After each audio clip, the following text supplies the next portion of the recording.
어제 세 편 그리고 오늘 세 편 해가지고 진짜 그 5.3 뭔가 특별전 같은 그런 느낌이 드는데요. 뭐 제가 첩혈가두로 이렇게 좀 지휘를 해보고 싶다고 말씀드렸던 건 뭐 역시 이 첩혈가두로 좀 뭔가 그 마무리되는 5.3의 그 홍콩 시절의 세계라는 생각이 들어서 보신 느낌도 좀 그러실 것 같은데요. 그 첫 번째가 이제 영웅본색이라고 하면 영웅본색과 굉장히 그 대조적인 한 장면이 있죠. 그러니까 그 영웅본색에서도 그 택시기사가 된 정룡이 나타났을 때그 주윤발이 이제 그 똑같은 악역이죠. 이자웅이 밥이나 먹으라고 이렇게 그 주차장 거기서 그 지폐 던져줄 때 그걸 주워가지고 이제 밥 먹고 그러잖아요. 근데 여기서 비슷하죠. 그 양조위가 나타났을 때 의상도 약간 둘 다 똑같이 무스탕이었던 것 같아요. 그 당시에 있던. 근데 이제 가장 큰 차이점 뭡니까? 그 영웅본색의 그 주윤발은 정신이라도 멀쩡해가지고 다리는 좀 그렇지만 알아보고 다시 이렇게 확 손을 맞잡으면서 끌어안을 때 느껴지는 그런 진한 그런 감동 같은 게 있었잖아요. 근데 이 첩혈가두에서는 이제 더 이상 그러지 못하고 완전히 을이랑 이런 시대가 완전히 산산조각이 나서 알아보지도 못하잖아요. 그러니까 저는 그 영웅본색으로 시작을 해서 뭔가 그 첩혈가두로 마무리되는 것 같은 그 홍콩 시절의 오상 감독의 전체적인 작품 세계를 생각하면 가장 큰 대조법이 영웅본색에서 그 정룡과 주윤발이 만났을 때 그 감동이 완전히 산산조각 나버린 이 첩혈가두에서 양조위와 장하구의 그 재회가 아닐까 싶습니다.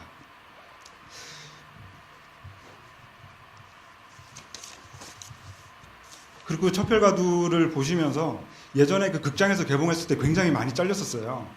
그 시위하는 장면 이런 것들이 많이 잘려가지고 그때는 이제 뭐 약간은 조금 느닷없다고 느끼신 분도 계실 텐데 이 그 첩혈가두를 이해하려면은 그 기본적으로 이 영화가 1967년 홍콩을 배경으로 삼고 있다는 말씀을 드려야 될 것 같은데 그러니까 이렇죠. 그 1960년대 홍콩은 굉장히 혼란스러운 시대였죠. 그래서 여기서 보여지는 시위가 그 당시에 이제 영국에 반대하는 반영 시위였는데 보면은 그 영국군이 이 폭탄들 이렇게 좀 해체하려고 하다가 죽는 장면도 나오잖아요. 그러니까 실제로 그 당시에도 심지어 그 사제 폭탄 같은 것들이 등장을 해가지고 시위가 굉장히 격렬하게 벌어질 정도로 실제로 그 당시에 그 폭탄으로 인해서 죽었던 사망자 수가 꽤 됐을 정도로 엄청나게 격렬한 시위였고요. 그래서 여기서 보면 그 양조위가 사실은 굉장히 나쁜 남자죠.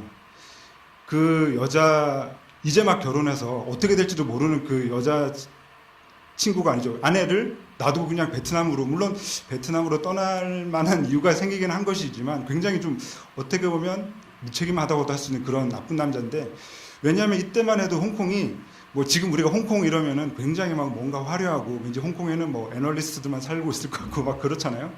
근데 그 당시에 그 홍콩은 그 한국 전쟁이라든가 이런 여러 가지 일들을 겪으면서 이른바 그 국제연합 눈밖에 나고 그래가지고 굉장히 그 국제 그 중개 무역항으로서의 지위를 많이 상실해가지고 힘들 때였죠. 그래서 그 당시에 그 중국에 있던 본토 사람들이 많이 건너와가지고 지금과는 다르게 서비스업뿐만 아니라 그 경공업이나 제조업 같은 것들도 많이 하면서 다시 좀 다른 부분에서 홍콩 경기가 좀 살아나던 시점이었죠. 그래서 여기 보면 그 공장에서 벌어지고 있는 시위 같은 것들이 다 그렇게 건너온 그 중국 본토에서 건너온 사람들의 그 시위라고 할 수가 있겠는데 그래서 그 나이를 보면 그 당시 1967년 홍콩에서 그 5.3 감독이 아마 21살 정도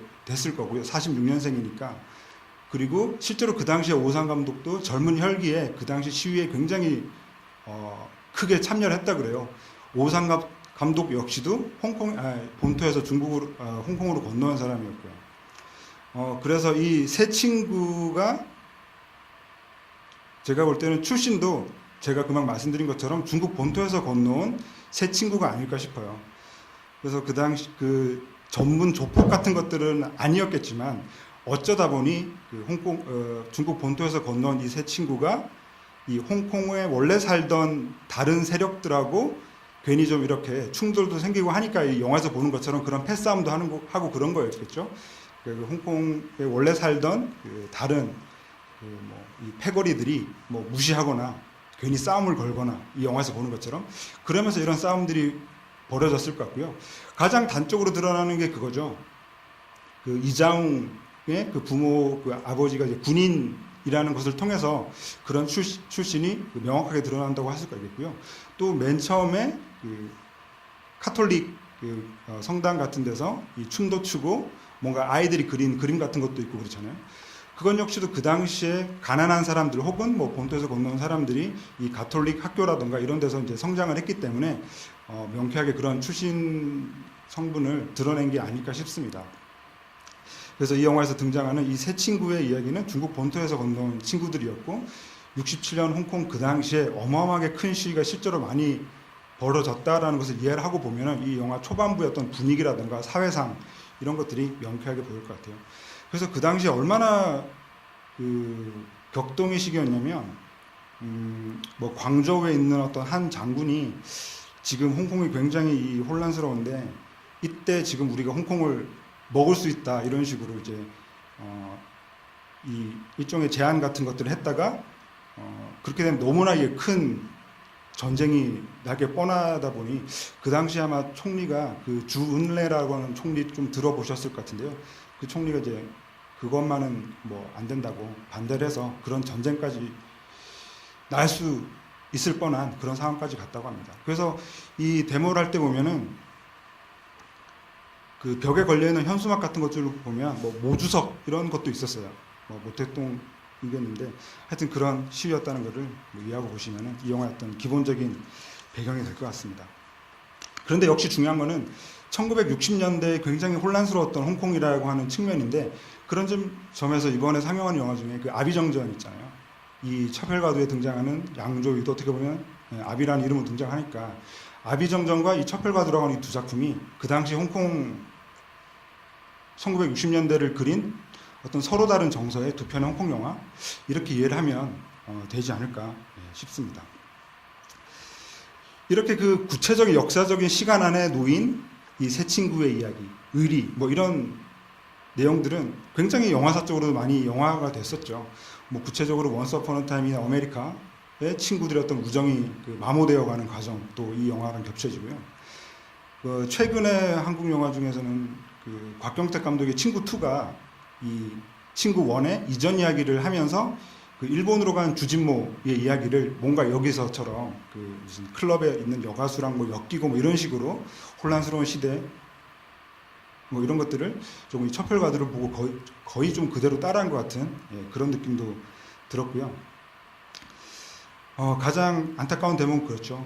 사실 오상 감독의 영화에서 이 여성 캐릭터가 그렇게 두드러지는 대목은 없죠. 이후에 종행사 이런 작품들을 빼면은 근데 이 영화에 보면은 베트남에서 만나게 되는 여자 가수가 있잖아요. 정말 혼란스러운 전장의 와중에서도 혼자 이제 붉은 옷을 입고 있는 그 모습을 통해서 이장훈은 끝까지 금을 지키려고 하지만 이 다른 두 친구는 홍콩에 있을 때 워낙 좋아했던 그러니까 베트남에서도 그 여자를 봤을 때 홍콩에서 지냈던 여러 가지 향수라든가 이런 이야기들이 한꺼번에 환기가 된 거 아니겠어요? 그래서 끝까지 그 여자를 지키려고 했고 오히려 금이 아니라 여권을 지키려고 했지만 결국 죽게 되는 그 과정이 이 베트남으로 갔던 이 세 친구가 안전히 갈라지게 되는 그 지점이라고 하겠습니다.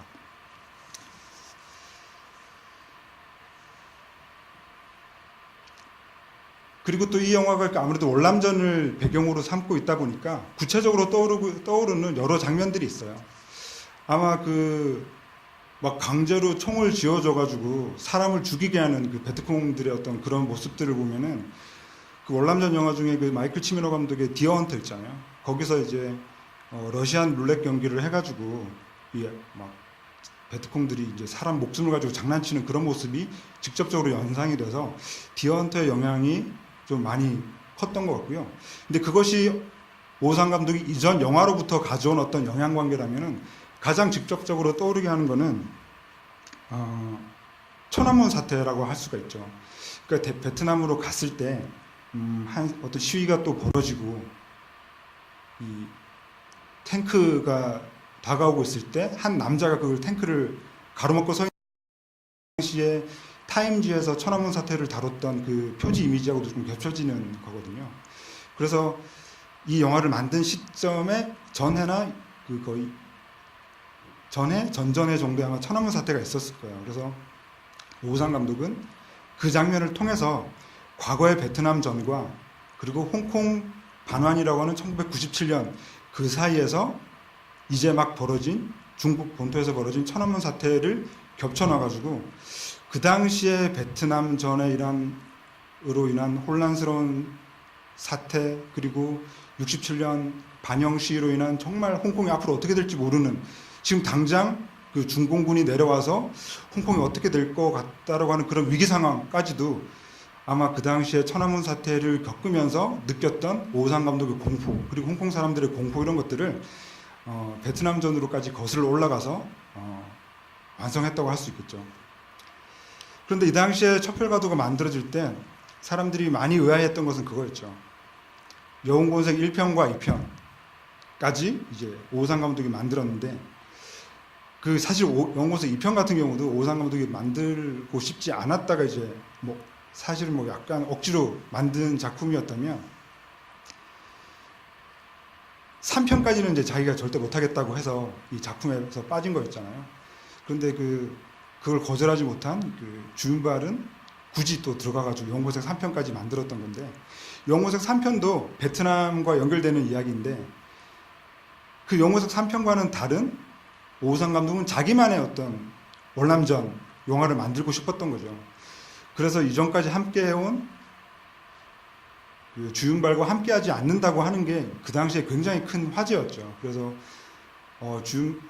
오상 감독이 이번에는 주윤발하고 하지 않는다더라. 그러면서 이제 나온 배우가 영화에서 보셨던 것처럼 양조위와 장하구와 그리고 이자웅, 임다라라고 하는 배우여서 그 당시에는 굉장히 뭐 홍콩 내부에서도 말이 많았대요.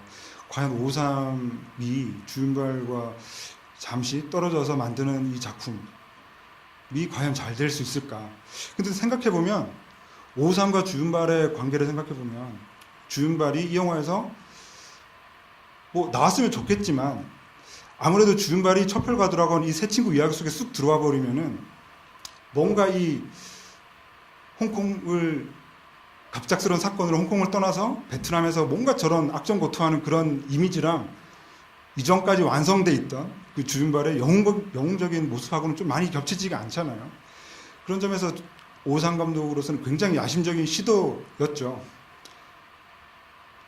그런데 참 저는 이렇게 오늘 다시 정말 오랜만에 다시 보면서 느낀 좀 재미난 점이 뭐였냐면 이 영화 속에 그 양조위랑 임다라가 굉장히 주윤발 흉내를 많이 내는 것 같아요. 그러니까 단적으로 보면 그 영본색 뭐 다 기억하실지 모르겠는데 그 주윤발이 옛날 뭐 있었던 일을 회상하면서 와 예전에 어떤 그 거래를 하다가 뭘 마시라 그랬다 뭐 이러면서 막 그 구창모의 희나리의 번안곡이 흘러나오는 가운데 과거를 회상하는 장면 있잖아요. 근데 마치 이 월남전에서 이 양조위가 그 억지로 마시는 그런 장면이 있잖아요. 그게 뭔가 저는 그 영본색에서 이제 그 이야기가 일종의 프리퀄처럼 첩혈가두의 그 장면으로 느껴지는 느낌도 살짝 있었고요. 그리고 너무나 대놓고 이 임다라 같은 경우는 이전 53 영화에서 주윤발이 했던 역할을 그대로 물려받은 것 같은 그런 느낌 있죠. 그런데 아까 제가 처음엔 도입부에서 말씀드렸던 가장 달라진 정서와 대조법을 말씀드렸는데 비슷해 보이는 주윤발의 또 다른 변형 같지만 어떻게 보면 이 첩혈가두에서 임다라는 일종의 의리인 남자긴 하지만 알고 보니까 CIA 소속이었던 거잖아요. 그런 점에서 정서적으로 이 첩혈가드는 아까 도입부에서 말씀드린 그 장면의 비교와 이 임다라라고 하는 캐릭터가 얼핏 보면 갑작스레 등장하는 영웅이라고 하는 측면에서 주윤발과 좀 비슷한 것처럼 느껴지지만 알고 보니 결국은 달랐다는 점에서 저는 그 두 가지 요소가 5.3의 이전 영화와 이 첩혈과도를 가로지르는 지점이 아닐까 싶습니다.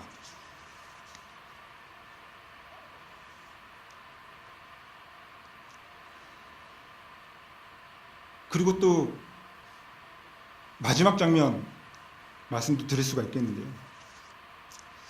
우정을 저버리고 이제 황금을 택한 이장훈을 단죄하기 위해서 양조위가 찾아오는데, 저는 맨 처음 이 첩혈과도를 봤을 때 마지막 장면이 충격적이기도 하면서 조금 이상한 느낌도 조금 있었어요. 그 모두가 다 있는, 그런데 불쑥 나타나서 두개골을 이렇게 툭 던져놓는 거나 마찬가지잖아요. 꼭 저렇게까지 할 필요가 있을까라는 생각이 들면서, 뭔가 이 대기업 회의실 같은 그런 가운데 이 일종의 그 해골이 등장하는 그 느낌이 뭐라고 참 설명하기 힘든 그런 느낌을 확 줬었거든요.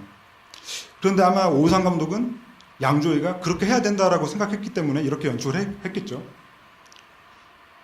그래서 결국에는 그 너무나도 직접적인 비유이긴 하지만, 어렸을 때 막 이 함께 자전거를 타고 막 경주를 하고 막 웃으면서 놀고, 나는 한 번도 진 적이 없어, 이런 말도 그냥 친구들끼리 주고받는 대화처럼 하던, 그때만 해도 이제 그 항구 쪽에는 컨테이너가 아니라 조각배나 통통배 같은 것들이 있고 노천 식당들이 있는 그런 곳을 가로질렀던 이 두 사람이 그토록 벤츠를 갖고 싶어 했던 이장훈이 진짜 이제 그 벤츠를 타고, 하지만 제일 먼저 벤츠 앞부분 박살이 나잖아요.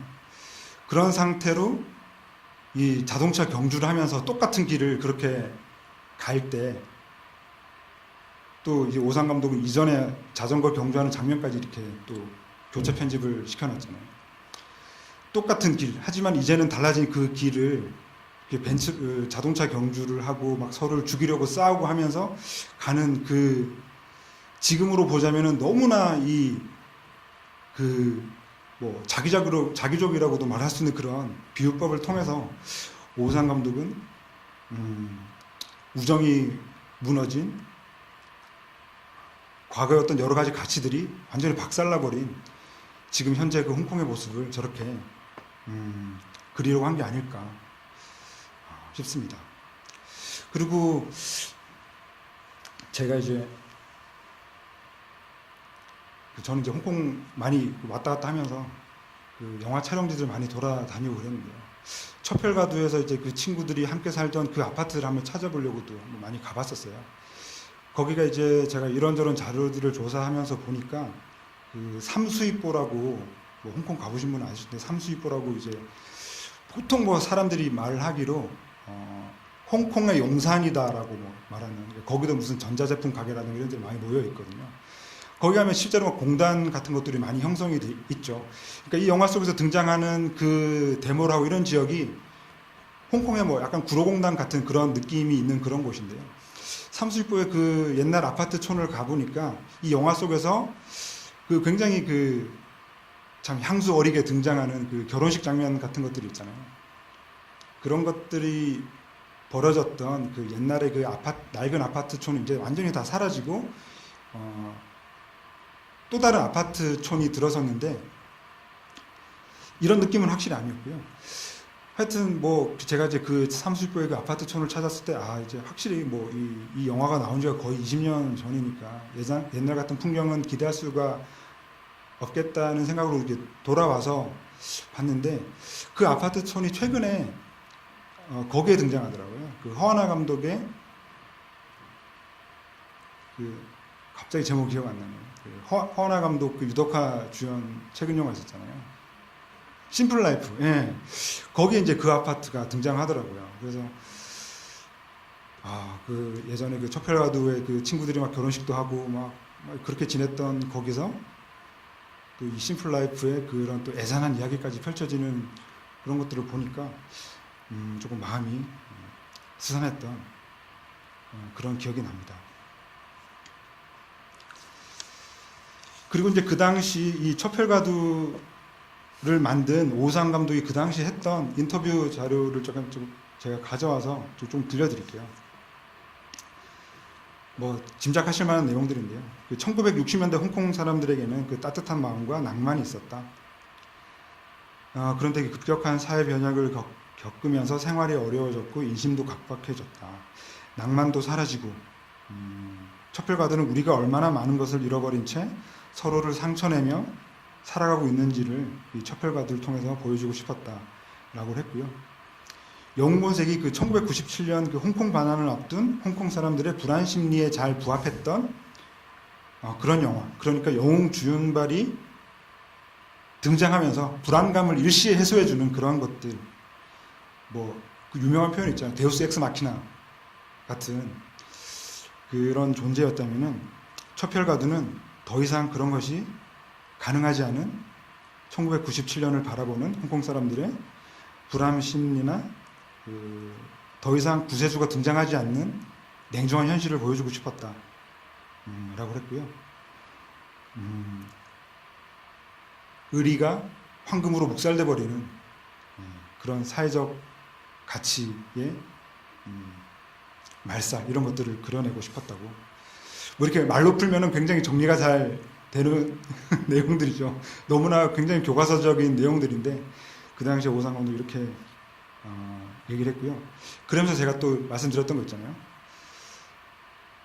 그 인더라를 그 영웅본색 시리즈의 주윤발처럼 등장시킨 것은 맞지만 사실은 그 큰 틀에서의 영화 속의 갈등 구조를 완전히 해소해 주는 것은 아닌 그냥 일개 CIA 조직원으로 설정한 것은 굉장히 의도적인 설정이었다라고 그 당시 또 인터뷰에서 얘기를 했던 그런 기억이 납니다. 그리고 뭐 끝으로 제가 그 1967년에 있었던 그 홍콩 그 반영 시위에 대한 얘기를 조금 더 드리자면요. 그 장철 감독의 외파리 작품 있잖아요. 장철 감독의 외파리 독비도가 그 당시 반영 시위가 벌어진 그 다음에 나온 영화였는데요.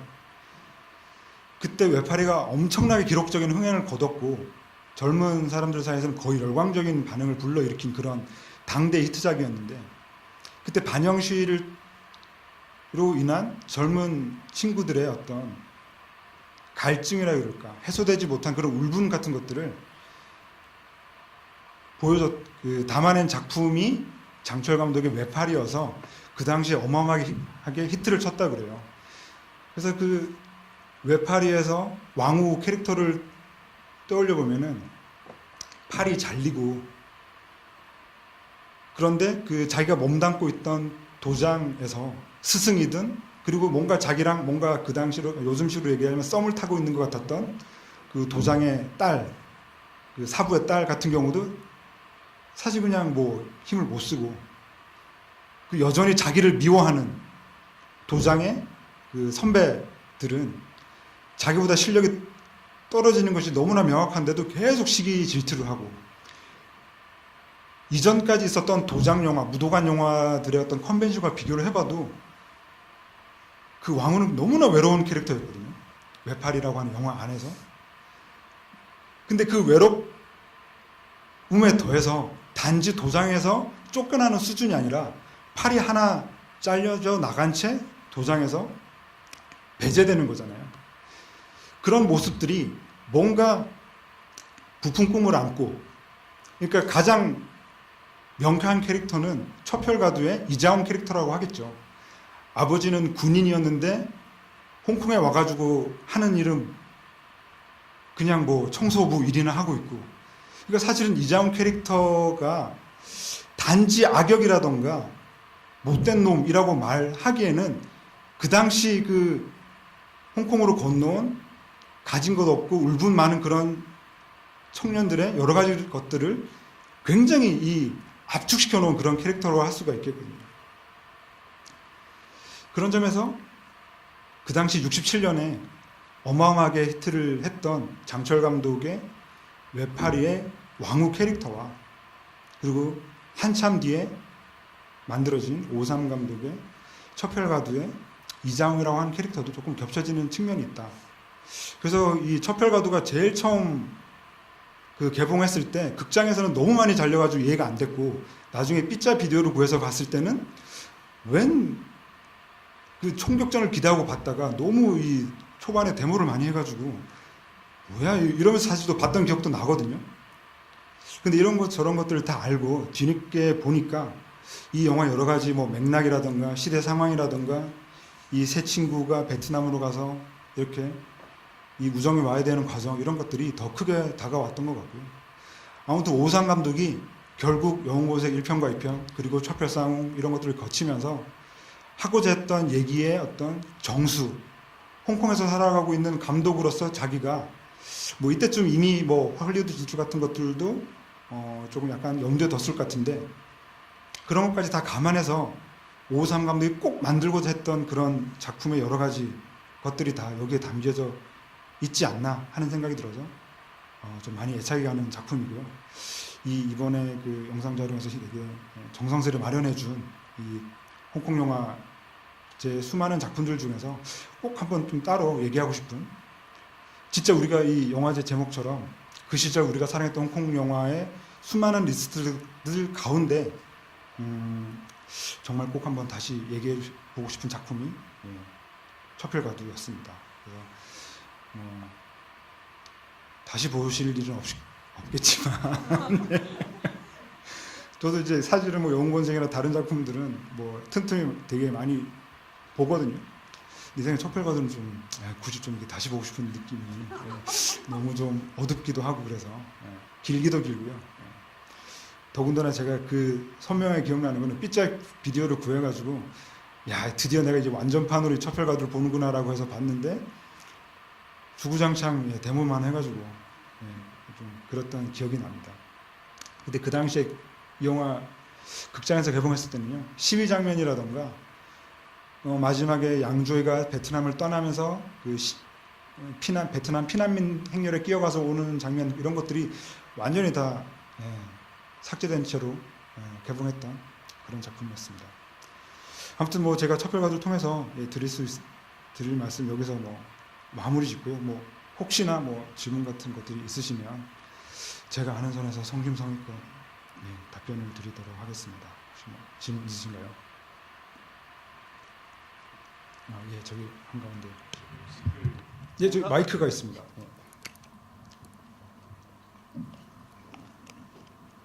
그 첩혈가두 얘기는 많이 하신 것 같아서 이번 행사에서 다루지 않고 있는 그 나머지 이후의 두 가지 오상 영화에 대해서 좀 질문 드리고 싶은데 그 개인적으로 제가 오상 작품 중에서 제일 좋아하는 거는 종행사회랑 이 다음 첩혈속집으로 개봉된 날씨신담을 제일 좋아하는데 그 개인적으로 듣기는 우리나라에서 뭐 많이 다뤄지지도 않고 있는 것 같기도 하고 평가도 뭐 영웅본색이나 첩혈상웅에 대해서 좀 안 좋게 평가를 많이 받고 있는데 개인적으로는 종행사회 같은 경우는 느와르의 범죄 안 넣을 수 있지도 않을까라고 생각을 하고 그 날씨신담 같은 경우는 첩혈상웅보다 좀 나은 작품이라고 개인적으로 평가하고 있습니다.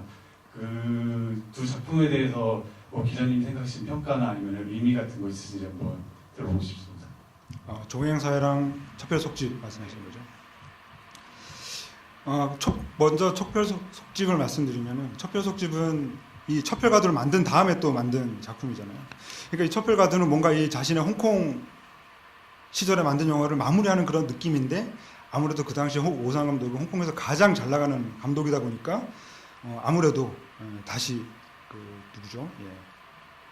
주윤발과 다시 만날이라는 것은 모두가 예상했을 거였고 첩혈속집은 그 당시에 이미 그 폐쇄가 철거가 결정된 그 건물에서 규모로만 보자면은 그 당시 가장 어마어마한 총격전을 거의 롱테이크로 찍은 그 마지막 그 병원 씬 같은 것들 있잖아요. 그런 것들을 보면 정말로 이 총격전이라 그럴까 뭐 이런 여러 가지 그 오삼 감독이 창조했다고 말할 수 있는 과거 무사들의 칼의 싸움을 총기 액션으로 만든 그 총격전에 거의 진짜 완전 정수가 첩혈속집이 있기 때문에 인상적이고요. 그러니까 이건 역시도 사실 그 당시에 개봉했을 때 그 그러니까 그때는 또 이 홍콩 영화 너무 국내에서 많이 개봉하다 보니까 이 수입업자들이 마음대로 막 삭제하고 이런 것들이 흔했어요. 그러니까 막 2시간 넘으면은 어떻게든 막 1시간 막 40분 막 이런 식으로 막 줄이고 이런 일들이 비일비재하다 보니까 첩별속집도 그러다 보니 마지막에 그 롱테이크 액션씬이나 이런 것들을 또 마구잡이로 또 삭제를 했던 그런 기억이 나거든요. 그런 점에서 기억에 남고 역시나 이 첩별가두에서 함께했던 양조위를 끌어들여 와가지고 주윤발과 다시 만나게 했던 그런 기억이 나고요. 제가 개인적으로 첩별 속집에서 가장 좋아하는 장면은 이 클라리넷을 연주하는 주윤발의 모습이에요. 그러니까 주윤발은 왠지 하모니카 같은 걸 좀 불어줘야 조금 느낌이 좀 살거든요. 첩별 쌍웅에서도 그 자기에게 그 킬러로서 임무를 주고 가는 친구가 있으면은 친구랑 인사도 하지 않고 창가에 가서 이제 하모니카를 불고 뭐 이런 장면이 있거든요. 그때는 왜 그렇게 그런 장면들이 좋았는지, 친구가 지금 뒤로 나가는데 인사라도 해야지 인사도 안 하고 이렇게 창가에 가서 이렇게 하모니카 불고 그랬던 기억이 나는데, 클라리넷도 이제 그 첩별 속집에서 이제 주말이 이제 클라리넷까지 배웠구나. 이제 하모니카로는 조금 더 이제 약하다고 생각했는지 이제 클라리넷까지 연주하네 이런 생각을 하면서 그때 되게 좋게 봤던 기억이 나고요. 더군다나 영어 제목이 하드보일드였거든요. 그래서 그 당시에 이제 첩별 속집이 또 막 다 잘렸으니까 이걸 또 해외에서 VH 비디오라도 구해서 봐야겠다라고 생각해서 검색을 하다 보니까 하드보일드라고 하는 제목으로 또 이렇게 출시가 됐더라고요. 그래서 역시 제목 잘 지었어 이러면서 감탄했던 기억이 나고요. 종횡사에는 사실 그런 게 있어요. 그러니까 그 당시에 동세대로서 이 극장 개봉할 때마다 종횡사회가 뭐 다음 주에 개봉한대 이러면서 이제 친구들하고 몰려가서 봤던 그런 기억들을 비춰보면 솔직히 말씀드리면 이제 뭐야 이거 코미디잖아 이러면서 조금 아쉬워했던 그런 기억이 나지만, 그래도 이제 종초원과 장국영과 주윤발의 정말 모처럼의 만남이라고 하는 측면에서는 보는 내내 처음에는 이거 그냥 코미디잖아 라고 봤다가 그냥 그들이 그냥 함께 있는 것만으로도 너무 좋았던 그런 기억이 납니다. 그래서 제가 어떤 가치나 이렇게 별점을 굳이 매기지 못하겠지만요. 그래도 어쨌건 좀 첩별쌍웅이나 영웅본색 이런 작품에 조금 더 마음이 쏠리는 거는 좀 지금도 좀 어쩔 수 없긴 한 것 같아요. 그런데 어쨌든 그 당시에 그 오상무등이 만든 이런 작품들은 다 좋은 작품들이었던 것 같습니다. 또 질문 있으신가요? 저 뒤쪽.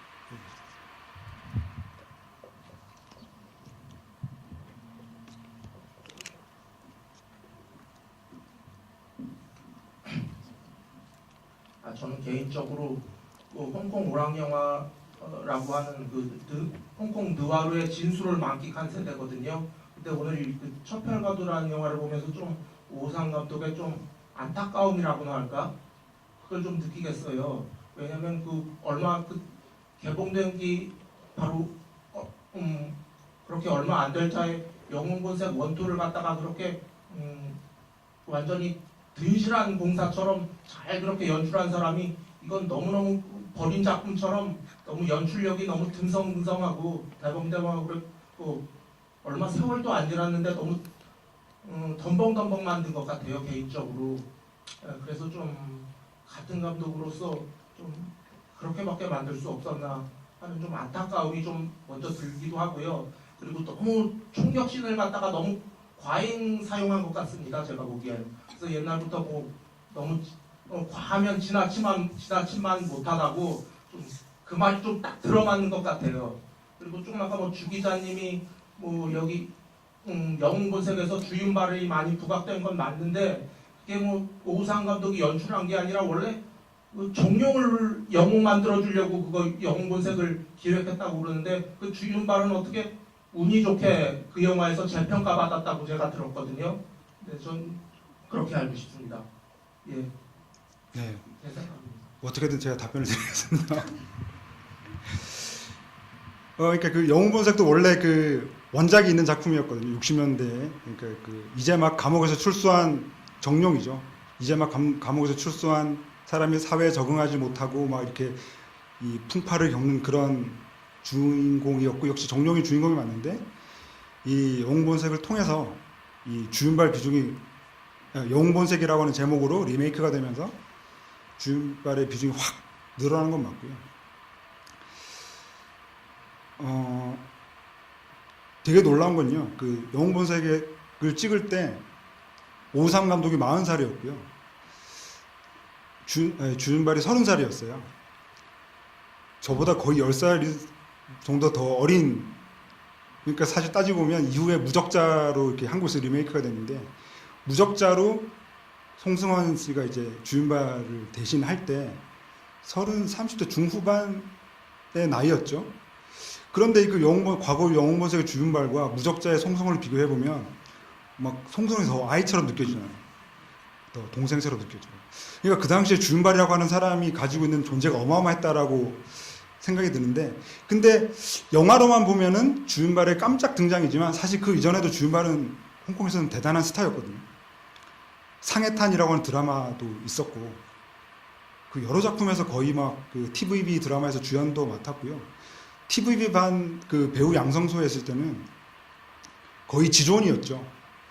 그래서 사실 지금 홍콩 영화를 만든 사람이 주윤발이라고 해도 과언이 아니에요. 왜냐하면 그 당시 그 TVB 방송국에 배우 양성반이 했던, 그러니까 배우를 꿈꾸던 사람들 중에 두기봉도 있었고 임영동도 있었거든요. 근데 두기봉이나 임영동 같은 사람들이 배우의 꿈을 포기한 게 주윤발 때문이거든요. 왜냐하면 동기 중에 주윤발이라고 하는 친구가 있는데 너무나 잘생기고 너무 연기를 잘하니까, 야, 우리는 쟤 때문에 배우는 포기해야겠다라고 해서 연출을 뭐 그때 바로 꿈꿨는지 모르겠지만 어쩌면 주윤발 때문에 그렇게 된 거나 마찬가지니까, 사실은 주윤발이 지금 홍콩 영화를 만든 어떤 가장 중요한 사람이라고 할 수도 있다고도 할 수 있겠죠. 그리고 아까 제가 이제 말씀드렸다시피 그때는 이제 주윤발과 다시 첩혈과두라는 신작을 하지 않는다는 게 홍콩 영화계 안에서는 되게 큰 화제였고 우려의 목소리였어요.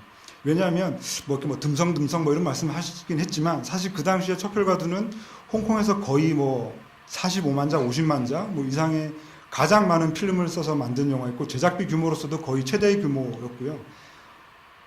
게다가 베트남에 가서 로케이션하고 이런 것까지 다 감안하면은 거의 뭐 그 당시 홍콩 영화로서는 뭐 최대 규모 제작비였고, 촬영 자체만 거의 6개월 이상 했던 작품이라, 그런데도 불구하고 약간 좀 그렇게 느끼신 거는,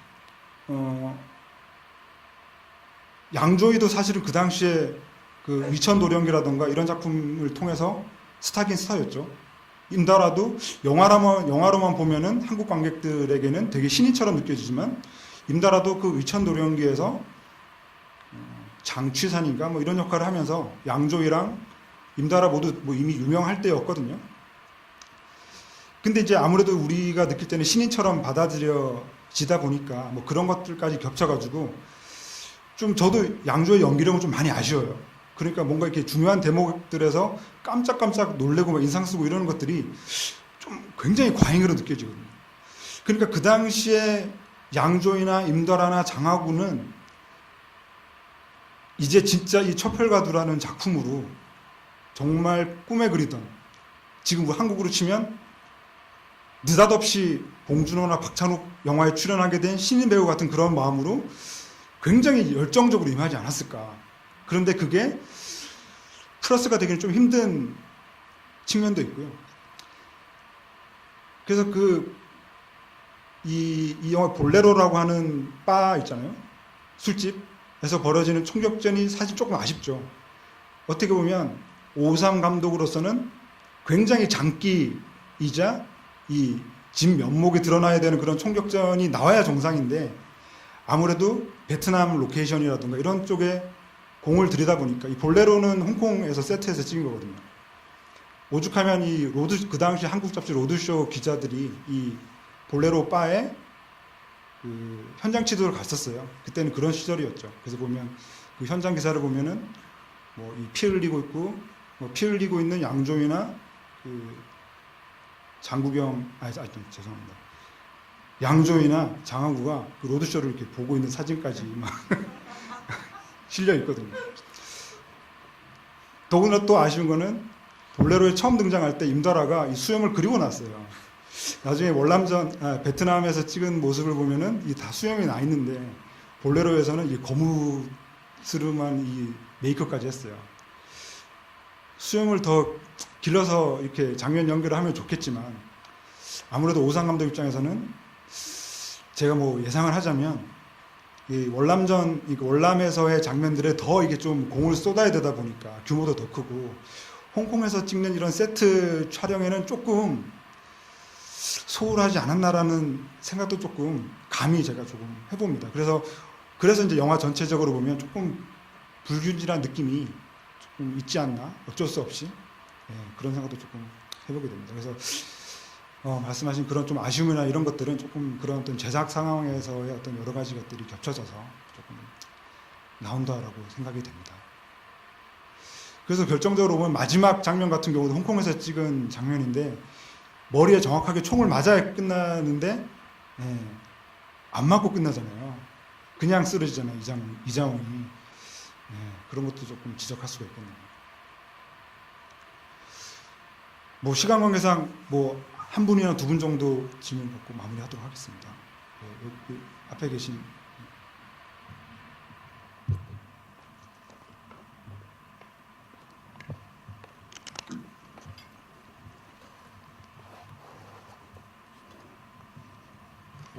조금 벗어난 얘기 같은데요.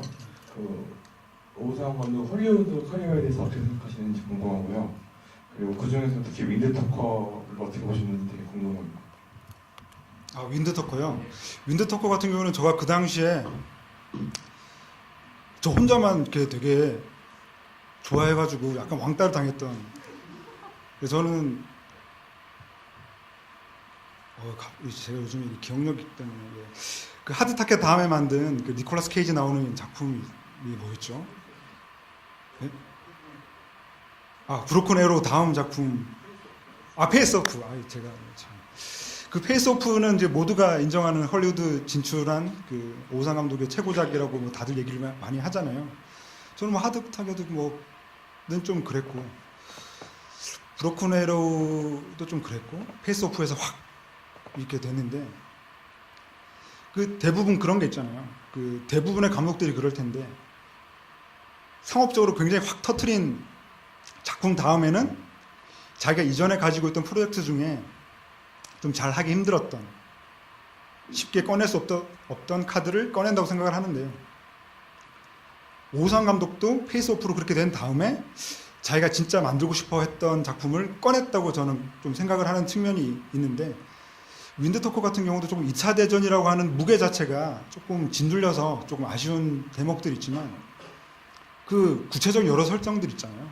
그 나바오 인디언이죠. 언어를 모르는 상태로 적진에 잠입하고 이런 설정들은 굉장히 놀라웠던 것 같아요. 그런데 그 스타일적으로만 보면은 그 전장에서의 총격전하고 오상 감독의 그 장기라고 할 수 있는 한정된 공간 안에서 이런 건맨 킬러나 이 건맨들이 펼치는 그런 총격전이 조화를 이루기가 굉장히 힘들거든요. 첩혈가두는 아예 그걸 포기하고 갔죠. 그 월남전에서 여러 가지 장면들은.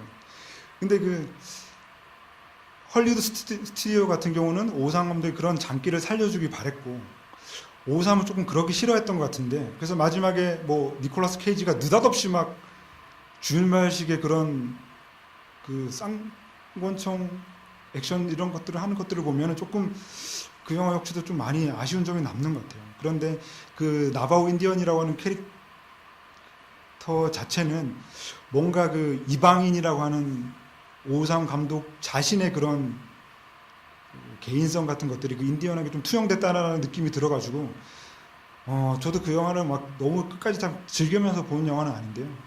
그래도 그런 점에서 오상 감독의 어떤 개인적인 그런 것들이 많이 좀 투영된 작품 같다라는 생각에서 조금 애착을 가지고 있는 그런 작품이긴 합니다. 근데 지금 같은 경우는 최근에 태평년이라고 하는 송혜교 출연한 작품 만들고 있잖아요. 근데 적벽을 그 계기로 적벽 이후로 이제는 사실 전 세계 모든 감독들이 이런 식의 어떤 장르 영화를 만드는 사람들은 제가 볼 때는 약간 50살 이유는 약간 좀 꺾이는 지점 같아요.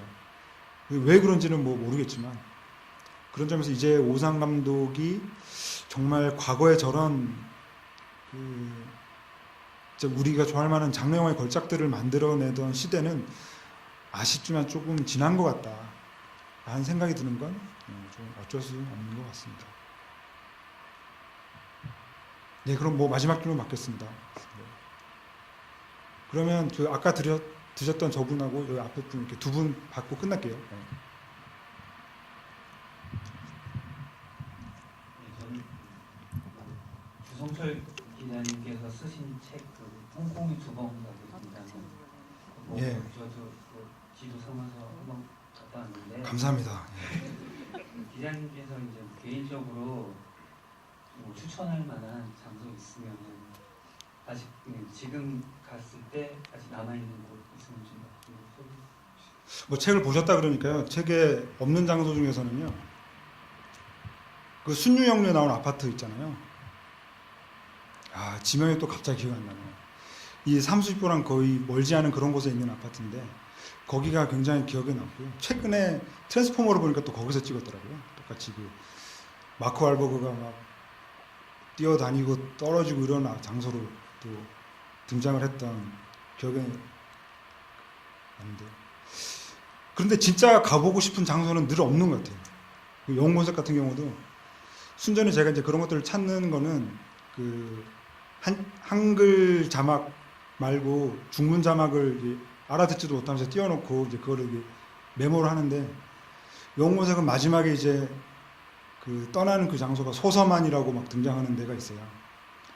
소서만이라고 하는 데를 찾아서 갔는데 이제 거기는 이 영화에 등장하는 처펠가드의 그 컨테이너 그런 데처럼 다 변해버렸고 찾기가 힘들었고요.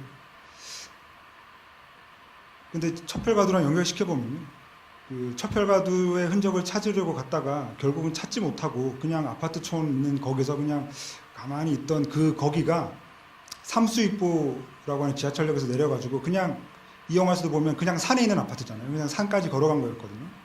거기가 심플라이프의 그 유덕화가 살던 아파트로 나와서 굉장히 반가웠고 그 유덕화랑 그 심플라이프의 주인공인 할머니랑 왜 이 휠체어 끌면서 놀이터 같은 데서 놀잖아요.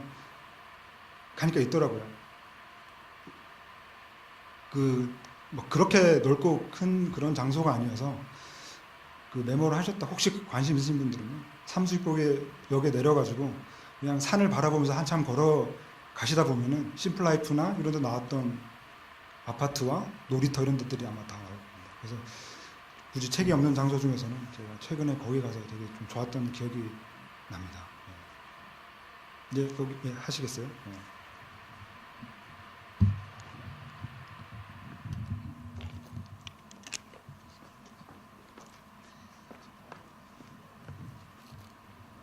네, 안녕하세요. 그 처펠가드가 베트남전 이야기를 가지고 와서 홍콩의 현대사를 반영한 거라고 하셨잖아요. 제가 알기로는 뭐 투분노래라던가 의역이라던가 여러 작품들이 베트남을 소재로 해, 영국에서 쓰리까지 베트남 소재로 해가지고 홍콩의 이야기를 감독들이 이제 한 것 같은데 다소 홍콩 영화는 항상 오락 영화, 폭력적인 걸로 이제 이게 좀 등한시돼 버린 경우가 있는 것 같아요. 그러면 기자님이 생각하셨을 때 이런 베트남전을 소재로 해서 가지고 온 그런 홍콩 영화 소재로 했던 영화들 가장 뭐 처펠가드 말고 좀 추천해 주실 만한 게 있는지 궁금하고요.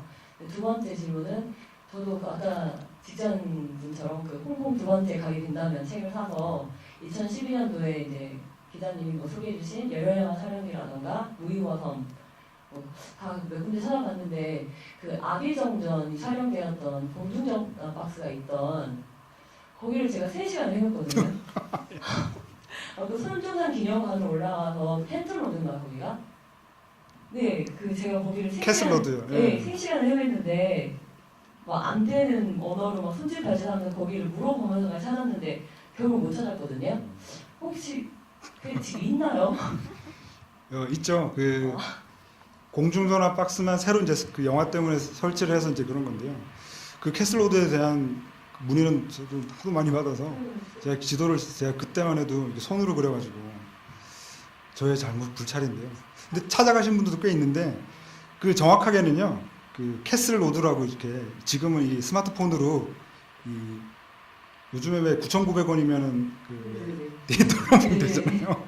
예, 그거를 신청하고 가셔가지고 예, 그 저기 가시면은 힘들지 않게 찾으실 겁니다. 혹시 그냥 제 책만 보고 이제 찾으시면은 굉장히 힘든. 저는 기자님 책만 보고 손좀 걸어 올라갔거든요. 근데 어떤 분들이 에스컬레이터 플로어에서 타고 올라가면 된다고 하더라고요. 아, 네, 그렇죠. 그걸 좀 추가해 주시고 아까 다른 작품도 추천해 주실 만한 거 있으면 좀 가서 찾아보고 싶어요. 제가 이제 여기 네. 기획서 보셔서 먼 길을 왔거든요. 아, 그렇죠. 감사합니다. 예, 캐슬로드는 그렇게 꼭 예, 스마트폰을 이용해 주시면 될 것 같고요. 그 월남전은 사실은 많이 끌어온 작품이죠. 왜냐하면 그 당시에 이른바 보트 피플들이 홍콩으로 많이 왔었으니까요. 게다가 그건 또 영화적으로도 보면 되게 매력적인 소재이기도 해요. 왜냐하면 브라이언 드 팔마 감독 스카페이스 같은 경우도 쿠바에서 이제 마이애미나 이런 미국으로 온 이야기였으니까. 말씀하신 투분노에 같은 작품, 그 유덕화가 이제 베트남 사람으로 등장했잖아요. 투분노에가 있고요. 또 다른 작품은 그 허하나 감독의 호월조코사라는 작품이 있고요. 월남전 영화는 아니지만 그것도 역시 또 주인발에 출연했네요. 그 등대 여명이라고 양보지 감독의 그 등대 여명이라는 작품인데 그거는 월남전 아니고 그 2차 대전 때 얘기인데 뭔가 좀 홍콩이라고 하면 많은 사람들이 어떤 역사적인 것까지는 크게 생각을 하지 않는데 67년 엄청났던 반영 시위라던가 그 2차 대전 시기의 어떤 여러 가지 역사적인 사건들을 겹쳐놓은 그런 영화들이 있죠. 그러니까 말씀드린 그 투분노회랑 호월조코사 같은 경우는 월남전이 겹쳐지고 등대여명은 2차 대전인데요. 재밌는 건 그런 것 같아요. 그 유덕화, 장국영 그리고 주윤발 모두 다 그 혼혈로 등장하거나 월남 사람으로 등장한 케이스가 한 번씩은 다 있다라는 거죠. 우리로 치면은 그 유아인이 완득이로 뭐 한 번 정도 한 거겠지만 그때는 아무래도 조금 외모가 좀 비슷해서 그런지 모르겠지만 굉장히 잘생긴 미남자 월남 사람으로 뭐 주윤발도 등장을 했었고 그런 점들도 재미가 있는. 그래서 뭐 그런 쪽에 관심이 있으시다고 하니까 그 찾아보면은 뭐 이렇게 진짜 역사와 개인이 만나는 그런 유해 홍콩 영화의 그런 카테고리도 굉장히 중요하게 있고요. 그리고 또 많은 분들이 아실 만한 서극의 그 제1유형 위험이라고 하는 그 비디오로만 출시된 그런 작품인데요. 그거는 뭐 역사적인 건 아니지만 그건 역시도 이 당시에 홍콩을 배경으로 삼고 있는데 거기도 보면 학생들이 이제 수제폭탄 만드는 내용이거든요. 그러니까 저는 그 영화를 봤을 때 그 서극 감독의 숨겨진 걸작이라고 해가지고 그 영화를 봤는데 너무 황당한 거예요. 아이들이 무슨 폭탄을 만들고 막 그래서 너무 황당했는데 따지고 보니까 그 당시에 1967년 그 당시 반영 시위 때 이렇게 폭탄 만들고 이런 것들이 있었다고 하니까 되게 놀랍더라고요. 그래서 제1유형 위험이라고 하는 작품도 그때 실제로 그 시위 때 막 사람들이 폭탄까지 만들고 이랬다는 거를 감안하고 보시면은 조금 이해가 될 수 있는 그런 작품인 것 같습니다. 예, 오늘 여기서 마치고요. 7시에 또 천장지구가 있습니다. 천장지구 또 장하구가 이렇게 또 결혼식에 돈 마련하려고 동분서 그러네. 열혈 남마군요. 죄송합니다. 예, 아무튼 천장지구도 많이 보시면 좋을 것 같습니다. 예, 감사합니다. 예.